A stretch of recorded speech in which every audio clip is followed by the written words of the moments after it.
Today we have a lot of NHL news and rumors to discuss, including the possibility of the Oilers having interest in Marc-Andre Fleury. Is Tuuka Rask making a return to the Boston Bruins? Leo Komarov appears to be heading to the KHL, which could make room for the Islanders to go after a stud mobile defenseman that they desperately need. All that and more coming up next. So welcome back to another video here at Top Shelf Hockey. As I mentioned, we have a variety of NHL news and rumors to talk about here today. Let's kick things off here with some news on some of the top NHL prospects being sent back to their junior clubs. We had news today that the Washington Capitals are sending Hendrix Lapierre back to the Quebec Major Junior Hockey League to rejoin his junior club, the Acadie Bathurst Titans, and the St. Louis Blues are sending forward Jake Neighbors back to the WHL to rejoin the Edmonton Oil Kings. Now, both players had impressive starts to their young NHL careers. There was, the potential, and some thought that there was a chance they might stick it out and actually, make the full-time NHL jump this year. But both teams felt it was best for their long-term development to go back into junior. Obviously, especially with last year's junior season being extremely limited. A lot of these guys didn't really get that, normal full season of development after being drafted like they normally would.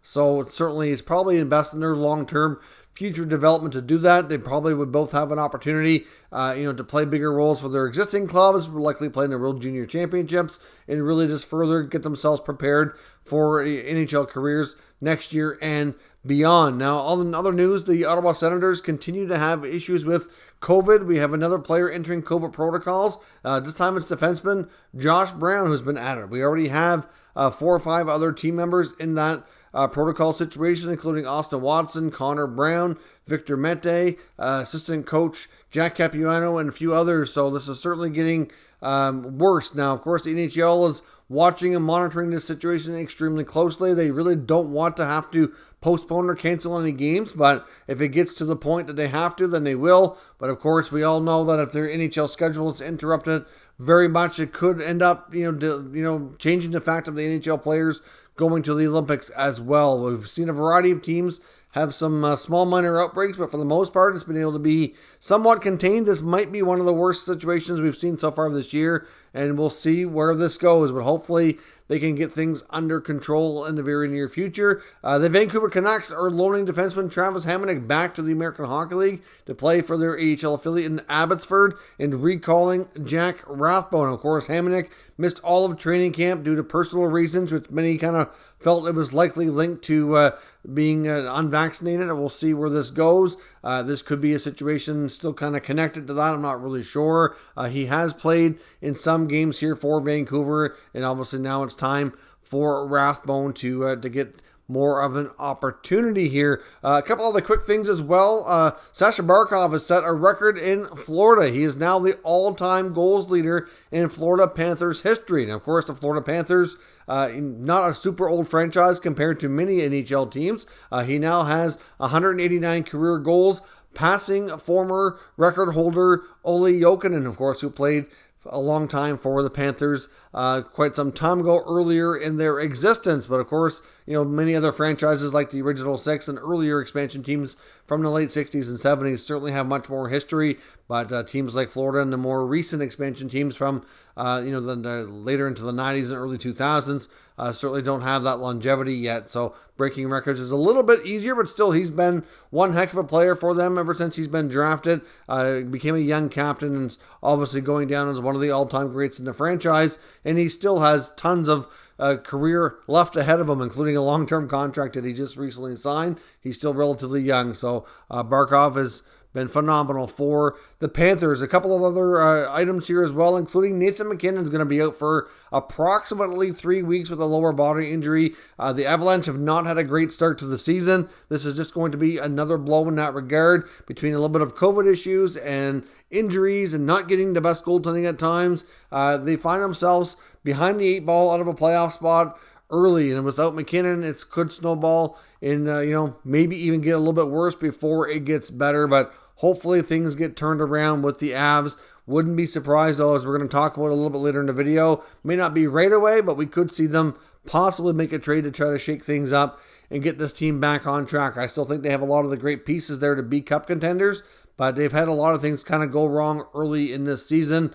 including MacKinnon missing a fair bit of time at the beginning and now again. So hopefully they can stay healthy. That's going to be key moving forward. Now, one other thing that happened as well, Red Wings forward Sam Gagner played in his 900th NHL game. Now, 900 games is not normally a milestone or anything that we normally really talk about or acknowledge, because as much as it is a great accomplishment, it's, certainly the 1,000 mark is usually what gets more attention. Of course, the reason we're bringing this up here today is he becomes, along with his father, Dave, one of only 6 father-son duos that both have 900 games during their NHL career. Of course, Dave Gagner played a long NHL career as well, back into the 80s and 90s. So what I'm going to give to you as a trivia question is, can you name the other 5 father-son duos? I want you to leave some comments down below. No cheating. Don't switch over to Google here and find out who they were.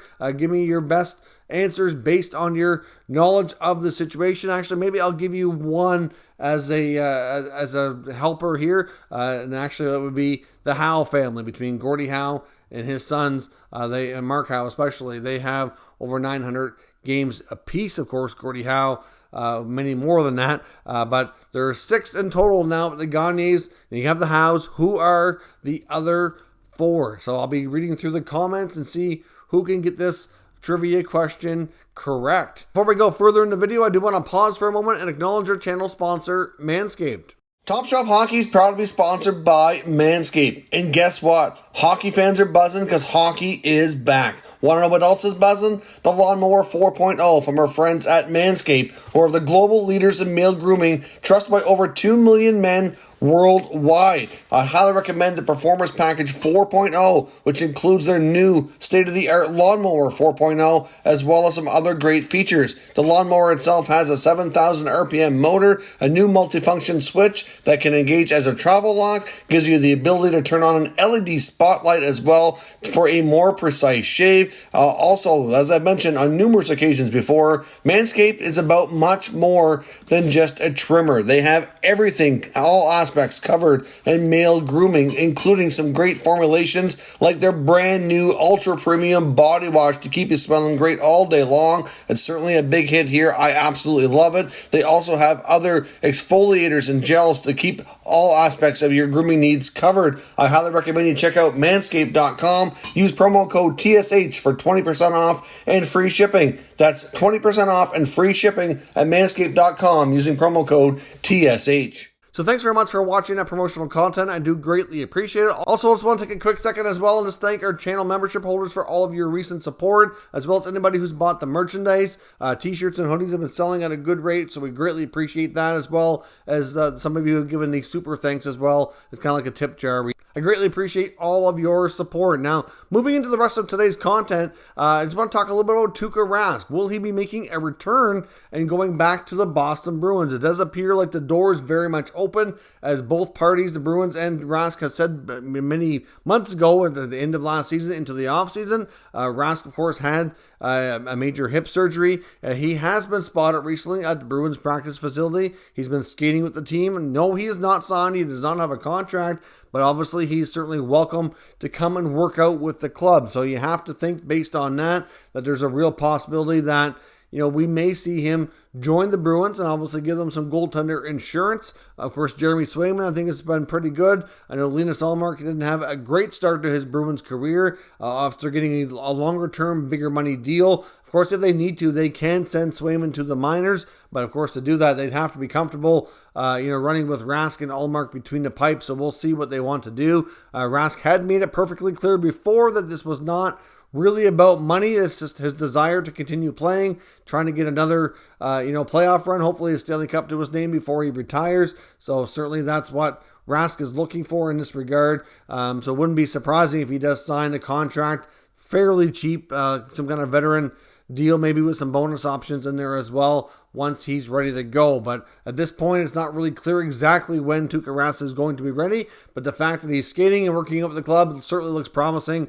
It looks like there could be a bit of a future there. Now, of course, as I mentioned, I want to talk a bit about the Islanders and some moves that they're going to be making here, which could also connect to some other trade talk linked to them as well. Of course, longtime forward Leo Komarov appears to be done with the Islanders. It is expected that he is going to be going on unconditional waivers for the purpose of contract termination. So the Islanders and Komarov obviously have come to an agreement to mutually terminate that contract, which is going to open up some salary cap space, which is good for them. Of course, Komarov, they basically, he was kind of in over his head for some of the things they asked him to do, in my opinion. But at the same time, he was a good soldier for them, always worked hard and did what they requested him to do. I think the contract he got there in free agency, to me, was a little bit more lucrative than it should have been. But like I said, he did his best, and it's not his fault if he got overpaid too much by any means. I don't blame him at all for taking the contract, but it looks like he's heading back and will sign in the KHL. So obviously he must have been able to find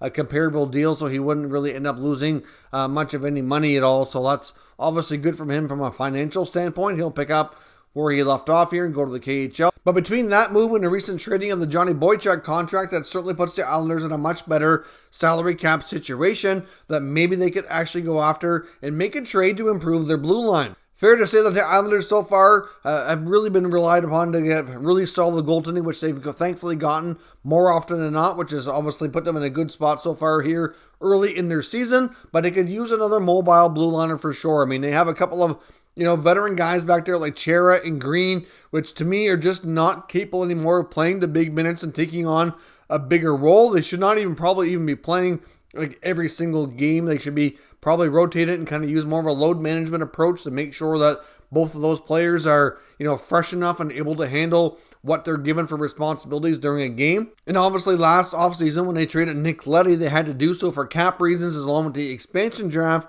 But at the same time, they did lose, a decent player there that kind of plays that kind of role. So they haven't really been able to replace him. Now, not that Nick Leddy was the perfect guy for them, but they could use somebody who can kind of, play a similar style to what they used to have from Nick Leddy. So obviously somebody that's a little bit younger, a little bit more mobile, who can move the puck, chip in offensively, maybe contribute a bit on the power play would be ideal. You need somebody who can be a top four guy, log 20 plus minutes a night, and be responsible on both ends of the ice. Now, who might the Islanders be targeting? Well, there's been different reports and rumors about who they might be looking at for quite some time. I know one name that's come up a few times is Hampus Lindholm with the Anaheim Ducks, and that is a real possibility of something that we might end up seeing. But one player that's come up here recently through a number of NHL insiders is Samuel Girard.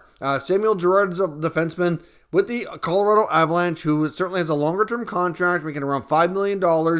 He's a great skater, very mobile, good puck mover. But based on the Avalanche's needs right now, it seems like they are likely open to moving him. Mike Stevens, who covers the Avalanche for the Denver Post, has gone on numerous radio interviews talking about the fact that he feels that Girard was the big player offered up in the Jack Eichel sweepstakes. We heard from Eichel himself in an interview with Elliot Friedman and other insiders, basically confirming 100% that the Avalanche were definitely in the mix. Eichel himself said at one point he thought for sure that's where he was heading. Well, many believe Girard was the main piece and off the Avalanche roster being offered to Buffalo in those conversations. So that leads us to think that they're certainly open to trading Girard. They have Bowen Byram, who's probably fair to say been outperforming him. You still got Cale Makar, you get Devon Taves, and they could certainly use maybe a different kind of blue liner back there. Not that they don't like and appreciate what he brings,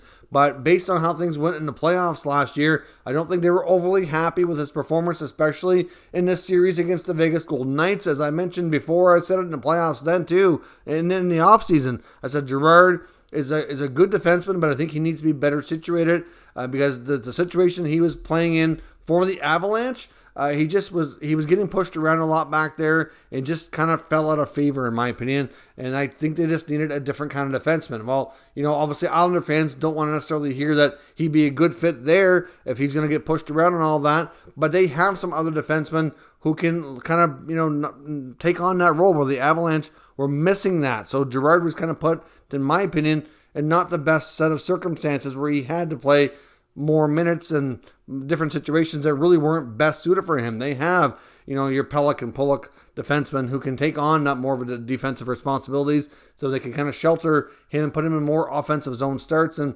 because this better utilize his skill set than what the Avalanche were able to do with their lack of size and strength that they were missing last year in the playoffs. So for me, I think he'd be a good fit with the Islanders. Not a for sure thing that he would be the player they'd go after, but after numerous reports today saying that it makes a lot of sense that they would be looking at him, obviously they might have to trade another piece off their roster to make the cap work. But like I said, between the other situations, they freed up some space. They wouldn't necessarily have to trade out as big of a contract to make something work, which is a good possibility here. And it's been rumored that the Avalanche would want a scoring forward in return. Like, they certainly want to make some upgrades to their forward group. And while to me that would make sense that the Islanders might have a player that they'd be willing to move in that regard. I mean, it's hard to say exactly who it would be. I know in the offseason, there was some rumors about maybe trading Josh Bailey, when him and Eberle were both exposed in the expansion draft. So I don't know if it would be him or somebody else, or what the offer would be if they go down that road. But at the end of the day, doesn't really matter. All we know right now is that Jerard appears to be available. It makes a lot of sense that the Islanders would be interested, and we'll see if those two teams can end up hooking up on a trade. Now, we also got word from different NHL insiders, including Chris Johnson and Elliot Friedman, both hinting at the fact that they feel the Edmonton Oilers will be making a goaltender upgrade probably later into the year, not immediately, but certainly ahead of the NHL trade deadline. They all feel that the Edmonton Oilers, which makes a lot of sense here, is this is the kind of year that they really need to go for it. You can tell that it looks like Connor McDavid and Leon Draisaitl have more confidence in this year's group. They are a little bit more deeper of a team. The blue line's playing a lot better than it has in years past, and they're not giving up as many goals. But at the same time, I don't think it's fair to say that they have much confidence in Mikko Koskinen, especially heading into the playoffs. So if things continue to go the way they are in Chicago, and they're going to be well out of it probably early on, it's expected they very well could become sellers, and Fleury might be getting a ton of interest. Now, Fleury is going to have some control over his destination here, and he may not really want to go anywhere. As much as he may not be real thrilled with how things have gone in Chicago, he may not want to move around and be away from his family and just kind of ride things out and decide his future in the offseason. So we'll see where this goes. There will be other goalies available, like we talked about before, maybe Jonas Korpisalo being a target for the Oilers, but it does make a lot of sense that many feel that Fleury is much better than what we've seen so far this year, and that getting him on a chance for a team like the Oilers who could have a chance to go far, might be something he'd be interested in, that they would be interested in, and they might be looking into later on in the year. Now, one other quick update here before we go, and that's between Anaheim Ducks and their general manager, Bob Murray. So we talked about late last night, it was revealed that he's been under investigation and placed on administrative leave from the Anaheim Ducks. Frank Seravalli was reporting just a short time ago before recording this video that it was believed that Murray's supposed to be meeting with ownership this afternoon in California. So they very well might decide the fate of his future even before the investigation is completed. Now, yesterday they had announced that they weren't going to be making any further comments or anything further decided until the investigation was complete, which really could be some time. It's hard to say how long those things are going to take. I would say, in a lot of cases, it's usually at least a couple months, but it is believed that there's a possibility, at least after that meeting is taking place, that we might get an announcement on his future, and they might decide to move on from Bob Murray. Really difficult to say, but maybe after the meeting with ownership, maybe they'll convince him to resign. Hard to say where this goes, but everything we've seen and heard about Murray in this investigation and all the accusations does not sound good at all, and it sounds like it's more than likely going to be the end of his time with the Anaheim Ducks. So let me know your thoughts on anything discussed down below in the comments. We'll discuss further. If you're new to this channel, make sure you subscribe and stick around. We'll keep you up to date with all the latest news, rumors, and analysis on all 32 NHL teams. Thank you for watching, and I'll catch you next time.